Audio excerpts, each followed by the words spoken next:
Hi everyone, Aaron here for Zollotech, and today Apple released iOS 14.5 Beta 3 to developers. Now, this was released late in the day. They originally released it to developers to download and install through a computer. Then they removed the beta. Then they brought it back out and made it available over the air like normal and on the developer website. Now, this particular update is not out for public beta testers yet at the point of this video, but probably will be tomorrow since they released it so late in the day. Now, depending on the device you have, it's going to vary in size, but on the iPhone 12 Pro Max, it was 492 megabytes. On the iPhone 11, which is not updated yet, I used for comparison, you can see that it's 510.7 megabytes. So it's going to vary depending on the device. I have iOS 14.5 Beta 3 on the iPhone 12 Pro Max, the iPad Pro 12.9 from 2020, and the iPhone 6s Plus. Along with this, Apple also released iPadOS 14.5 Beta 3 and macOS Big Sur 11.3 Beta 3, but they did not release watchOS yet or tvOS betas yet, so hopefully those will be released alongside the public beta tomorrow. Let's take a look at the build number and then talk about what's new. So we'll go to Settings, then we'll go to General, then About. You can see the build number is 18E5164H. And this particular update has a few changes and updates as well as some bug fixes as well. And the first thing is they've updated the modem. So if you have an iPhone 12 Pro Max, for example, the modem should be updated if you were having connectivity issues with your cellular data. Hopefully that will be improved with switching between different, say, applications where it might not work. So we'll have to wait and see if that's improved, but hopefully it will be. Now, the first change has to do with podcasts. If you're using the Apple Podcast app and we go into a podcast and maybe go to an episode I like, for example, we'll just go to this one here. In the upper right, you'll see there's a new button. So there's a menu button, there's a download check button, and then to the left of that is now a save button. So you can tap on it and it will save. In the previous version, that wasn't there. So if I go to the same thing, go to podcasts, you'll see in the upper right, it's not there. So they've added that to podcasts. They've also updated the menu as well. Now, if I go into the menu on both phones, on the left, I have Beta 2, on the right is Beta 3. You can see the settings have changed a little bit. Under episode downloads, it now says cellular downloads, ask if over 200 megabytes, and then you have download episodes is not there in the same spot. And then they've made some changes as well. So download when saving, enable when following. You'll see it's a little bit different. So enable when following is new, for example. So they've updated the menus just a little bit, and then hide played episodes is there as well. Now within Find My, there's some changes as well. Now the first time you open it, you're going to get a splash screen. I took a screenshot of it, and it says what's new in Find My. It says support for accessories, improved notifications, Find My network. So this is new within the Find My app. If we go over to Find My, you'll see there's a new tab at the bottom that says items. So we have the option to add an item or identify a found item. Now whether or not this has to do with maybe upcoming AirTags or just finding different headphones and devices is hard to say. But if we go to add an item, you can see that it's searching for an item. So we have the option to look for an item here.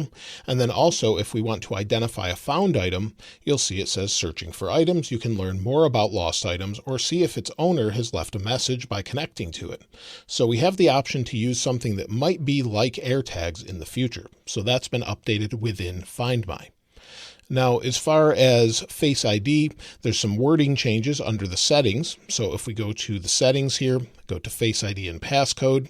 Under the new setting that allows you to unlock with the Apple Watch using a mask, for example, or when wearing a mask, it says use the secure connection to your Apple Watch to unlock iPhone when a mask prevents Face ID from recognizing your face. Your watch must be nearby on your wrist, unlocked and protected by a passcode. Prior to this, it just said iPhone can use your Apple Watch. They've changed the wording a little bit.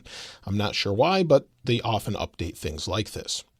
Now, within the code, there's something interesting for exposure notifications. My friend Steve Mosier was helping me out find some of these things, and he identified an icon that looks like an app icon for exposure notifications. Now, whether or not that means there will be a separate app and they'll eventually remove it from the settings itself when we hopefully no longer need it is hard to say, but it looks like it may be a new way to report maybe an exposure, or maybe it will just be a separate app as needed, since hopefully one day we won't need it in our settings. So when they remove it from here, maybe they'll just have a separate app. I'm not sure, but it's in the code and it's an app icon that you can actually see. So maybe we'll see something like that soon. There's also code that says the Apple Card family support seems to be coming soon.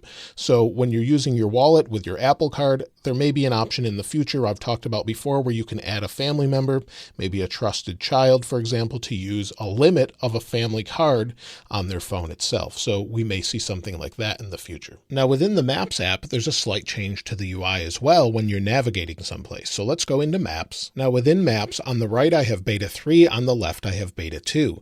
And you can see the report button is a little bit different. So now it's filled in on the right, and also the line that you pull down the menu with is no longer there. So that menu bar is gone. So just a couple slight changes within Maps. Now there was one change found in Music. So if you go into Music and go to a song you're playing, for example, watch the icon down here at the bottom, the little circle where you can adjust your volume. If I close out of this, go back in, and maybe swipe down, go back into the song I'm playing, watch the icon down at the bottom. It sort of disappears and then appears. So it's a little bug that's in here.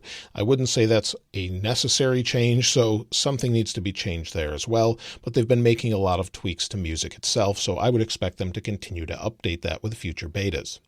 Now, as far as any changes on the iPad, there's all the same things I mentioned before, along with Find My, for example. So if we go on the iPad here, let me rotate it, and maybe we'll just go into Find My. Within Find My, you have the same sort of item structure here where it says items, add an item, identify a found item, and that just looks a little bit different because you have more space on the screen. So they've updated it here. All of the same changes carry across to this device as well.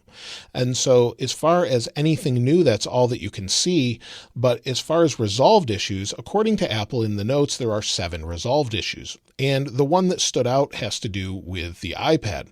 So if you're using the USB-C to digital AV multi-port adapter with the iPad, this will now work on iPad Pro 11-inch first generation and later, and iPad Pro 12.9 third generation and later.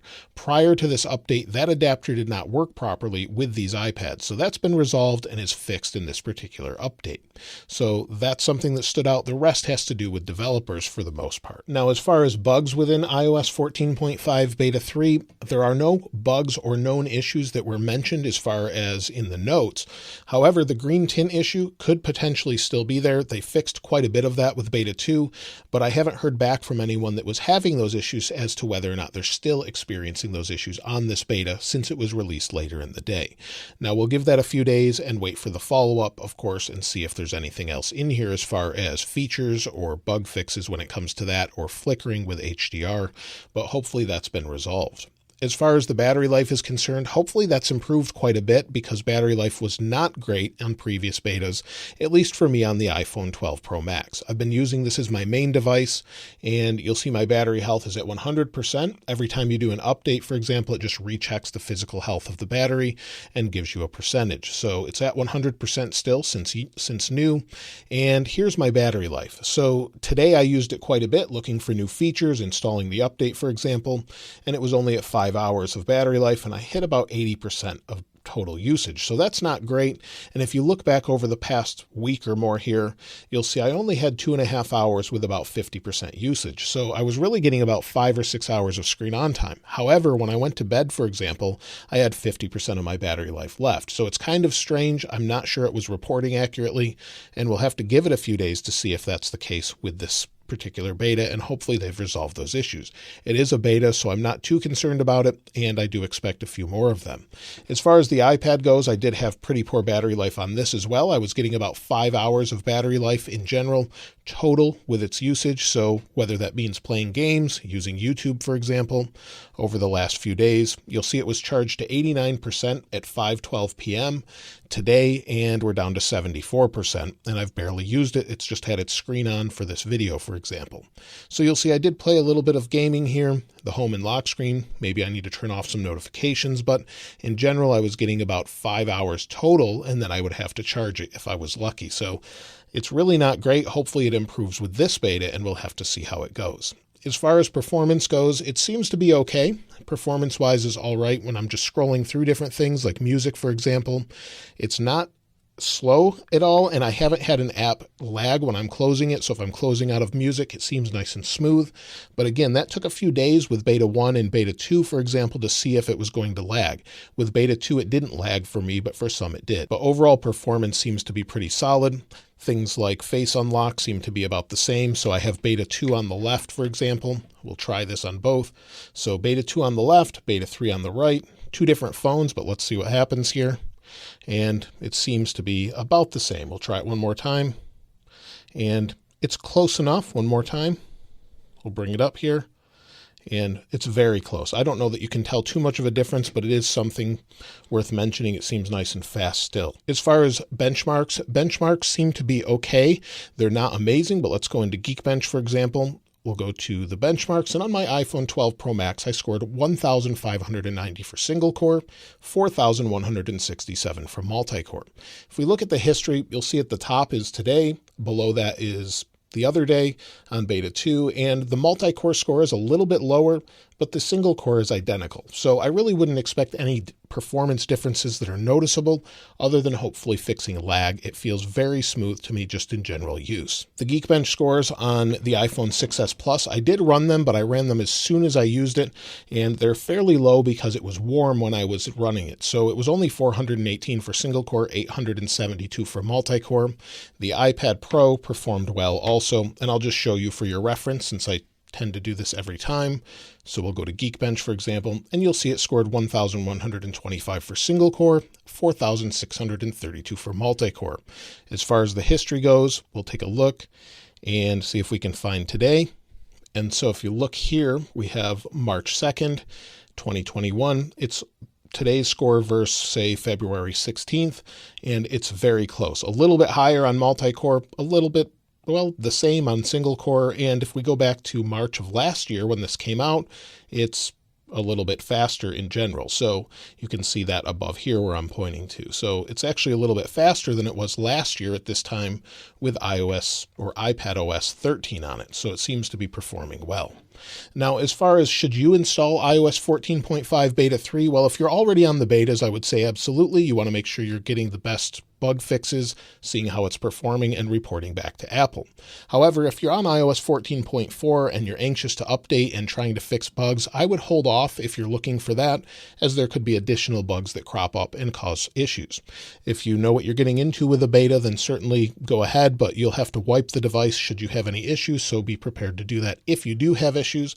In general, I say just wait for the public release. Now, as far as the public release, I would expect it probably later in March at this point, maybe a couple more betas. And since we're at beta 3, I would expect a beta every week until the final release at this point, based on what Apple has done in the past anyway. So maybe we'll have a beta next Tuesday or Wednesday, and then the following week, maybe we'll have a final or a release candidate, or maybe another beta. But based on what I think Apple's going to do as far as release new products later in this month, I would expect a beta sometime around that, maybe with a new iPad, for example. So hopefully we'll see something like that. Now, as far as anything else, if I find any new features, of course, I'll let you know later in the week with a follow-up and new features, and look for the follow-up on the weekend when I talk about how it's been overall with bugs and more. If you'd like to get your hands on this wallpaper, of course, I'll link it in the description like I normally do. And if you haven't subscribed already, please subscribe. And if you enjoyed the video, please give it a like. As always, thanks for watching. This is Aaron. I'll see you next time.